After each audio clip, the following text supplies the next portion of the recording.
നമ്മുടെ കർത്താവ് നമ്മോട് കരുണ കാണിക്കുന്ന സമയമാണ്. നമ്മൾ പാപം ചെയ്ത് ദൈവത്തിൽ നകന്നു, ഇന്നും അനുദപിക്കാതെ കടന്നിട്ടും ആ പാപത്തിൻ്റെ ശിക്ഷയില്ലാതെ കടന്നു പോകുന്നുണ്ടെങ്കിൽ ദൈവം നമ്മളോട് ദീർഘക്ഷമ കാണിക്കുന്നത് കൊണ്ടാണ്. നന്ദി പറയാം. ഏതെങ്കിലുമൊക്കെ പാപത്തിൻ്റെ അനർത്ഥങ്ങൾ നമ്മളെ വേട്ടയാടുന്നുണ്ടെങ്കിൽ, ദൈവിക സംരക്ഷണം നമ്മൾ അകന്നു പോയതുകൊണ്ട് ഒത്തിരിയേറെ പ്രശ്നങ്ങൾ, പ്രതിസന്ധികൾ, രോഗങ്ങൾ, പാരമ്പര്യ രോഗങ്ങൾ, തടസ്സങ്ങളൊക്കെ നേരിടുന്നുണ്ടെങ്കിൽ കർത്താവിൻ്റെ മുമ്പിൽ കർത്താവിൻ്റെ കരുണയ്ക്കായി, വിടുതലിനായി, സൗഖ്യത്തിനായിട്ട് ഈ നിമിഷം പ്രാർത്ഥിക്കാം.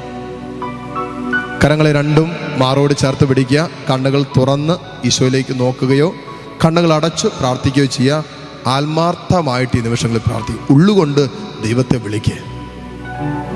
എൻ്റെ കർത്താവേ, എൻ്റെ ദൈവമേ എന്ന് ഉള്ളുകൊണ്ടെങ്കിലും കരഞ്ഞു പ്രാർത്ഥിക്കട്ടെ. പ്രത്യേകിച്ച് ഈ കൂട്ടായ്മയിൽ ഏതെങ്കിലുമൊക്കെ മേഖലകളിൽ തടസ്സങ്ങളുള്ള മക്കളുണ്ടോ?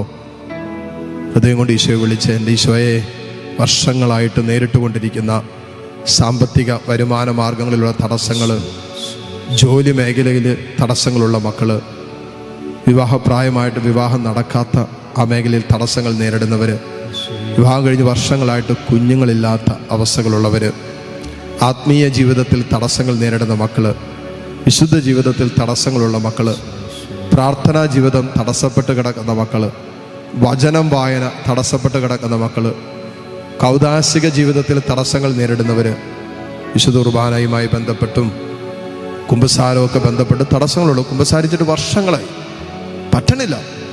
കുമ്പസാര കൂട്ടിലേക്ക് വരാൻ പറ്റണില്ല. പിശാചിനറിയാം, നീ കുമ്പസാരിച്ചാൽ, നീ അനുദപിച്ചാൽ നീ അനുഗ്രഹിക്കപ്പെടുമെന്ന്. സങ്കീർത്തകൻ 39-ാം അധ്യായത്തിൽ എഴുതി വെച്ചിട്ടില്ലേ?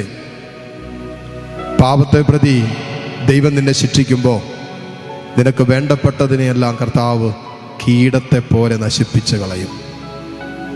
നമ്മുടെയൊക്കെ കുടുംബങ്ങളിൽ അതുപോലെ നാശനഷ്ടങ്ങളില്ലേ, തകർച്ചകളില്ലേ, പ്രതിസന്ധികളില്ലേ, പരാജയങ്ങളില്ലേ, വളരാൻ പറ്റാത്ത, ഉയരാൻ പറ്റാത്ത ജീവിതത്തിൻ്റെ അസ്വസ്ഥതകളില്ലേ, ഭിന്നതകളില്ലേ, കലഹങ്ങളില്ലേ, അസമാധാനമില്ലേ, എന്തെല്ലാം അസ്വസ്ഥതകളാണ് നമ്മുടെ കുടുംബങ്ങളിൽ കിടക്കുന്നത്. വിടുതൽ കിട്ടേണ്ടേ? പ്രാർത്ഥിക്കാം. അഭിഷേകം കർത്താവിന് മുമ്പിൽ കൊടുത്തു പ്രാർത്ഥിക്കാം. മറ്റേതെങ്കിലുമൊക്കെ മേഖലകളിൽ, ഒരു പഠനത്തിൻ്റെ മേഖലകളിൽ, വിദേശ യാത്രയ്ക്കൊക്കെ തടസ്സങ്ങൾ നേരിടുന്നവരുണ്ടാകാം. ചില പരീക്ഷകൾ പലവട്ടം എഴുതിയിട്ട് പരാജയപ്പെട്ടു പോയ മക്കളുണ്ടാകാം. ഈ വിഷയങ്ങളിൽ എവിടെയെങ്കിലും ഇങ്ങനെ അപകടത്തിലാണോ എന്ന് ആത്മശോധന ചെയ്യാം. ജീവിതത്തിൻ്റെ വിശുദ്ധിയില്ലേ? മാതാപിതാക്കളെ മുറിപ്പെടുത്തിയാണോ നിന്റെ ജീവിതം? ദൈവത്തിലുള്ള ആഴമായ വിശ്വാസമില്ലേ? നിന്റെ ആത്മീയ ജീവിതം, നിന്റെ പ്രാർത്ഥനാ ജീവിതത്തിൽ നിന്നൊക്കെ ഒത്തിരി അകലെയാണോ നീ? കർത്താവിന് നിഷിദ്ധമായത് എന്തെങ്കിലും ബന്ധങ്ങളോ വസ്തുക്കളോ ഒക്കെ നിന്റെ കയ്യിലുണ്ടോ? നിന്റെ ഫോണിലുണ്ടോ? ചില മ്ലേച്ഛതകൾ, ചില അശുദ്ധി ഒക്കെ നിന്റെ ഫോണിൽ, നിന്റെ കുടുംബത്തിൽ, നിന്റെ ലാപ്ടോപ്പിലൊക്കെ നീ സൂക്ഷിക്കുന്നുണ്ടോ? പാപത്തിലേക്ക് നിന്നെ വലിച്ചിടയ്ക്കുന്ന ചില സൗഹൃദങ്ങൾ നിന്റെ ജീവിതത്തിലുണ്ടോ? ഇതൊക്കെ വെട്ടിമാറ്റേണ്ടതാണ്, ഇതൊക്കെ പിഴുതെറിയേണ്ടതാണ്. വേരോടെ പിഴുതെറിയണമെന്ന കർത്താവ് പറഞ്ഞ്. കോടാലി വെക്കേണ്ടത് വേരിലാണ്, വാക്കത്തി വെക്കേണ്ടത് വേരിലാണ്. ശാഖകൾ മുറിച്ചതുകൊണ്ട് കാര്യമില്ല, കോടാലി വേരിൽ വെക്കണമെന്നാ കർത്താവ് പറഞ്ഞത്. കർത്താവേ, ഞങ്ങളുടെ കുടുംബത്തിൻ്റെ അടിവേര് തകർക്കുന്ന, കുടുംബത്തിൻ്റെ അനുഗ്രഹങ്ങളെ തടസ്സപ്പെടുത്തുന്ന എല്ലാ മേഖലകളിലും അത്ഭുതകരമായ അനുഗ്രഹങ്ങളും വിടുതലുണ്ടാകാൻ പ്രാർത്ഥിക്കാം. ഈ കൂട്ടായ്മയിൽ വർഷങ്ങളായിട്ട് രോഗികളായിട്ടുള്ള മക്കളുണ്ടോ?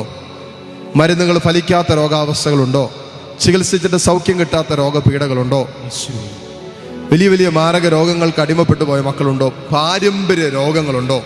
തിന്മ വിതച്ച ചില പാരമ്പര്യ രോഗങ്ങളുണ്ടെങ്കിൽ ആ മേഖലകളിലെല്ലാം ആത്മാവ് ഇപ്പോൾ വിടുതൽ തരും. ഹൃദയം കൊണ്ട് അനുദപിക്കാൻ, ഏറ്റുപറയാൻ തീരുമാനമെടുത്താൽ മതി. കരങ്ങൾ ഈശോയിലേക്ക് ഉയർത്തിപ്പിടിക്കാം. ഇരു കരങ്ങളും ദൈവസന്നിധിയിലേക്ക് ഉയർത്തിപ്പിടിക്കാം. നന്നായിട്ട് ഉയർത്തിപ്പിടിക്കുക. ഈ നിമിഷങ്ങളിൽ വേറെ ആരെയും നോക്കണ്ട. ഒന്നില്ലെങ്കിൽ കർത്താവിനെ നോക്കി വിളിക്കുക, അല്ലെങ്കിൽ കണ്ണുകളടച്ച് സ്വർഗത്തിലേക്ക് ഹൃദയം ഉയർത്തി പ്രാർത്ഥിക്കുക. ഈ നിമിഷം അത്ഭുതകരമായ വിടുതലുകൾ ഈ സമൂഹത്തിൽ കർത്താവ് തരാൻ പോകുന്ന സമയം. നിങ്ങളുടെ ജീവിതത്തിലെ, കുടുംബത്തിലെ കാലാകാലങ്ങളായി നിങ്ങളെയും നിങ്ങളുടെ കുടുംബങ്ങളെയും ബന്ധിച്ചിട്ടിരുന്ന പല വിഷയങ്ങളിലും ആത്മാവ് വിടുതൽ തരാൻ പോകുന്ന സമയം. അന്ധവിശ്വാസത്തിൽ അകപ്പെട്ടു പോയവര്, വിശ്വാസം ക്ഷയിച്ചു പോയവര്, നിരീശ്വരവാദത്തിലേക്ക് പോയവര്, പ്രാർത്ഥനയില്ലാത്ത മക്കള്, ദൈവവിചാരമില്ലാത്ത മക്കള്, വചനം വായനയില്ലാത്ത മക്കള്, വിശുദ്ധ ജീവിതമില്ലാത്ത മക്കള്, എല്ലാവരും പ്രാർത്ഥിക്കുക.